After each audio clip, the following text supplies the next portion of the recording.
ओम श्री परमात्मने नमः। ओम श्री कृष्णाय नमः। नमस्कार। मैं हूं नीरज लोहान।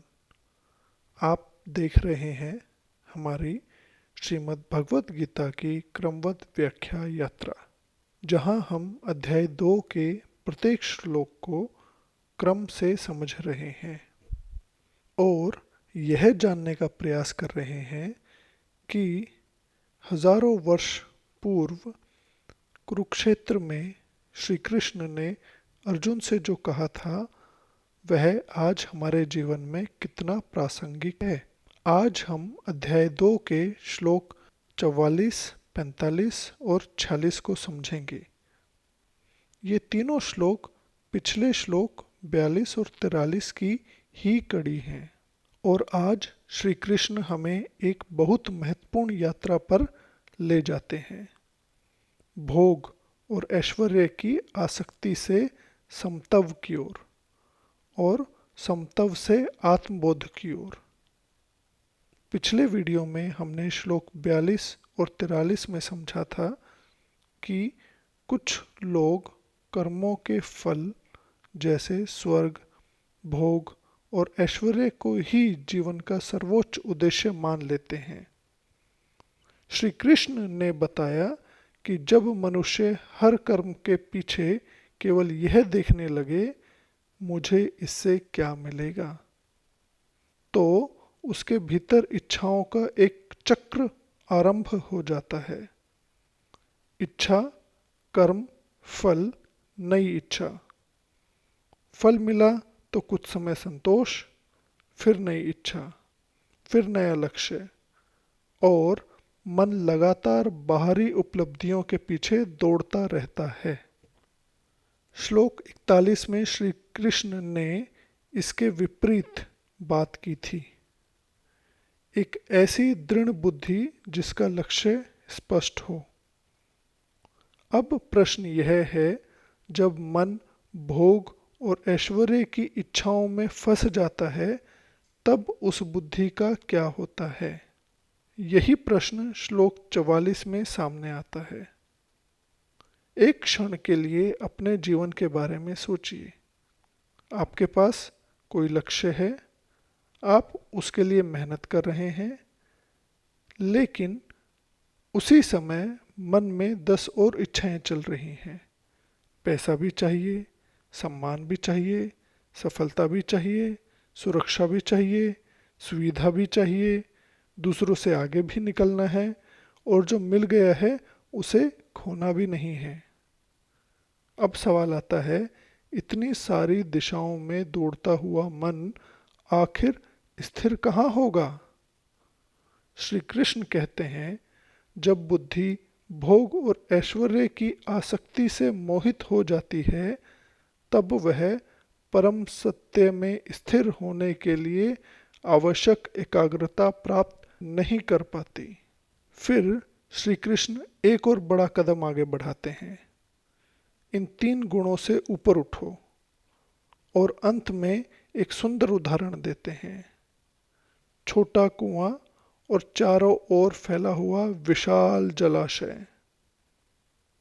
इन 3 श्लोकों में श्री कृष्ण हमें बताते हैं मन को क्या बांधता है, मन को कैसे मुक्त करना है और अंतिम दृष्टि कैसी होनी चाहिए। श्लोक 44 का सरल अनुवाद इस प्रकार है, हे अर्जुन, जो लोग भोग और ऐश्वर्य में अत्यधिक आसक्त हैं और जिनका मन उन्हीं आकर्षणों से मोहित हो गया है, उनकी दृढ़ और एकाग्र बुद्धि परम सत्य में स्थिर नहीं हो पाती। यहाँ एक बहुत महत्वपूर्ण बात समझनी है। श्री कृष्ण यह नहीं कह रहे कि धन रखना गलत है या सुख सुविधाएं रखना गलत है। समस्या वस्तुओं में नहीं है, समस्या है वस्तुओं के प्रति आसक्ति।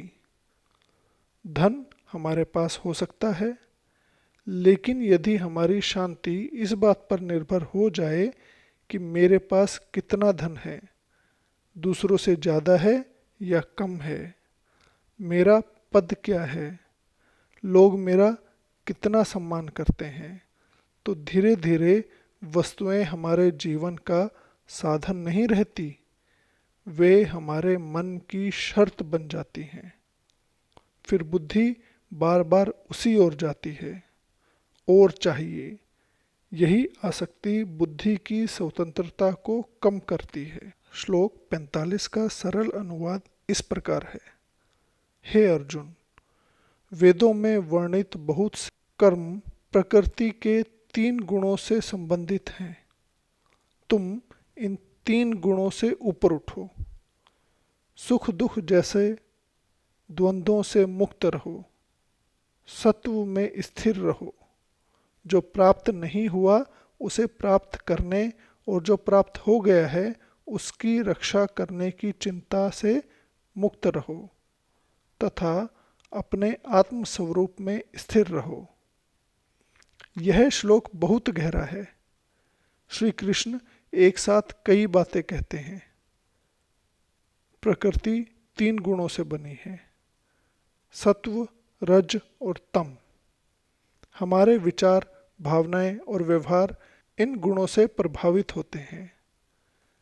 लेकिन आत्मबोध की यात्रा में हमें केवल गुणों के प्रभाव में बहते नहीं रहना है।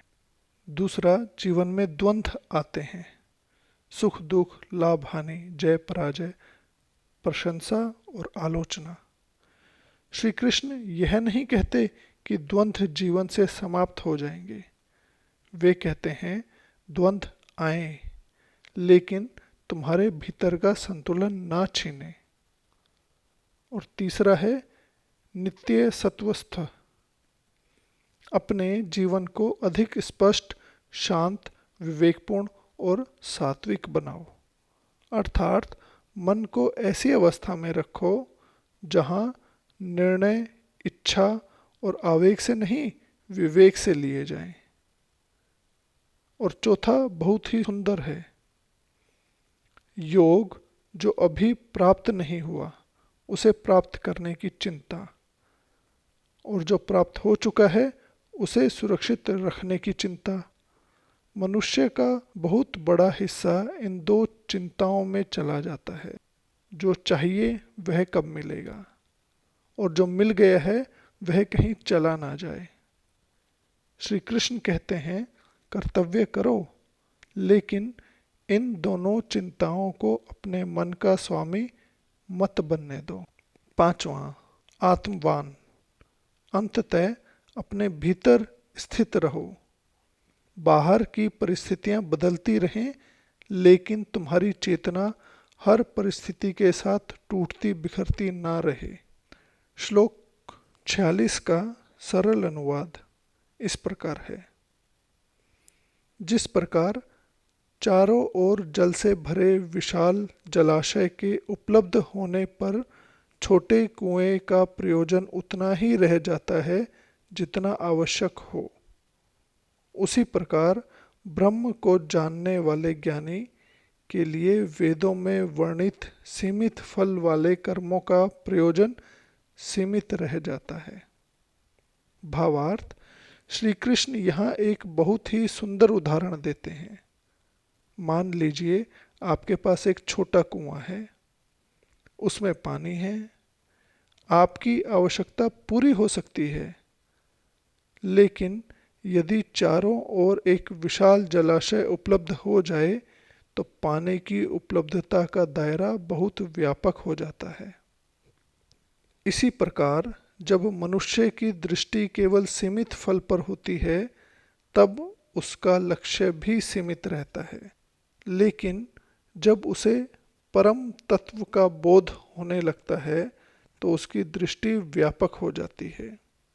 अब वह केवल यह नहीं पूछता मुझे क्या मिलेगा, वह पूछता है सत्य क्या है, मैं वास्तव में कौन हूँ, जीवन का परम उद्देश्य क्या है। श्लोक 46 को सही ढंग से समझना बहुत आवश्यक है। यहाँ एक महत्वपूर्ण बात है। इस श्लोक का अर्थ यह नहीं है कि श्री कृष्ण वेदों को अस्वीकार कर रहे हैं, और ना ही इसका अर्थ यह है कि कर्म कांड का कोई मूल्य नहीं, बल्कि श्री कृष्ण दृष्टि की व्यापकता समझा रहे हैं। जैसे छोटे जल स्रोत का अपना प्रयोजन है, लेकिन विशाल जलाशय मिलने पर उसकी आवश्यकता सीमित हो जाती है। उसी प्रकार जब मनुष्य परम तत्व को जानने की दिशा में आगे बढ़ता है, तो केवल सीमित फल की कामना उसके जीवन का केंद्र नहीं रह जाती। अर्जुन के सामने युद्ध है, लेकिन श्री कृष्ण केवल युद्ध की रणनीति नहीं बता रहे, वे अर्जुन के मन को तैयार कर रहे हैं। अर्जुन के भीतर मोह है, कर्तव्य को लेकर भ्रम है, परिणाम को लेकर चिंता है, और श्री कृष्ण जानते हैं कि जब तक अर्जुन की बुद्धि स्थिर नहीं होगी, तब तक वह अपने कर्तव्य को स्पष्ट रूप से नहीं देख पाएगा। इसलिए श्री कृष्ण पहले उसकी बुद्धि को तैयार करते हैं और फिर फल और भोग की आसक्ति से सावधान करते हैं, और फिर द्वंद्वों से ऊपर उठने के लिए कहते हैं, और फिर आत्मावान बनने के लिए कहते हैं, और अंततः परम तत्व की व्यापक दृष्टि को प्राप्त करने के लिए प्रेरित करते हैं। आचार्यों की दृष्टि से यदि देखा जाए तो आदि शंकराचार्य जी की दृष्टि से भोग और ऐश्वर्य की इच्छा से मोहित बुद्धि आत्मज्ञान में स्थिर नहीं हो सकती। साधक को प्रकृति के गुणों और उनके द्वंद्वों से ऊपर उठने की दिशा दी जानी चाहिए, और कुएं और विशाल जलाशय का उदाहरण यह बताता है कि परम तत्व का ज्ञान प्राप्त होने पर सीमित फल की दृष्टि का महत्व उसी अनुपात में कम हो जाता है। श्री रामानुजाचार्य जी के अनुसार इंद्रिय बात यह है कि मनुष्य को कर्म और उसके फल के प्रति आसक्ति से ऊपर उठकर परम पुरुषार्थ की ओर बढ़ना चाहिए। अर्थात कर्म छोड़ना नहीं है, बल्कि कर्म की दिशा और उसके पीछे की भावना को ऊंचा करना है। इन 3 श्लोकों में श्री कृष्ण हमें जीवन का एक बहुत महत्वपूर्ण अंतर समझाते हैं। साधन और साध्य का अंतर।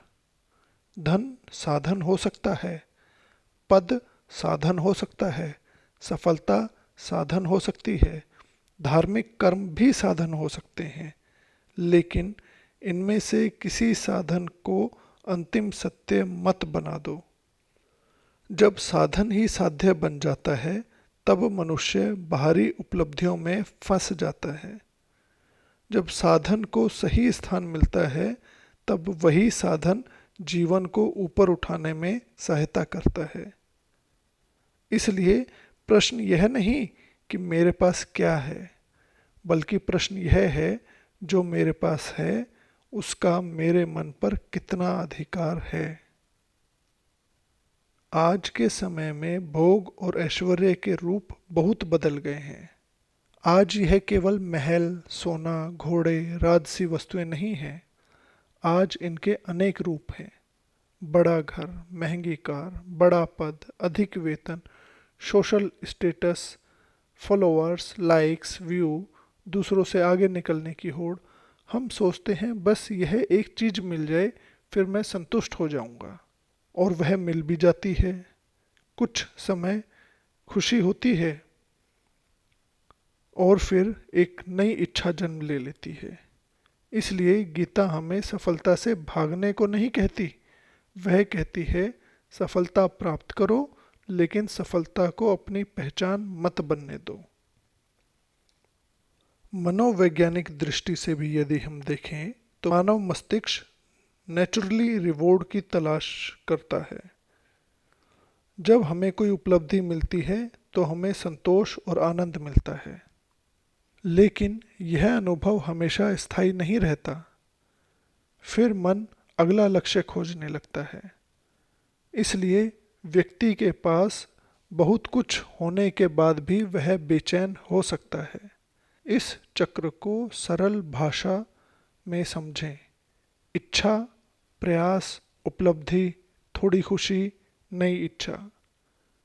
यदि हमारी पूरी पहचान इसी चक्र से जुड़ जाए तो मन लगातार भविष्य में जीता रहेगा। गीता हमें वर्तमान में लौटाती है। कर्तव्य करो, सजग होकर करो, लेकिन अपनी आंतरिक शांति को परिणाम के अधीन मत करो। आज चिंतन करते समय स्वयं से 3 प्रश्न पूछिए। मेरी सबसे बड़ी आसक्ति क्या है?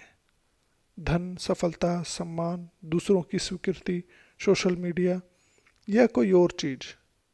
जो मेरे पास है, क्या मैं उसका उपयोग करता हूँ या वह मुझे नियंत्रित करती है?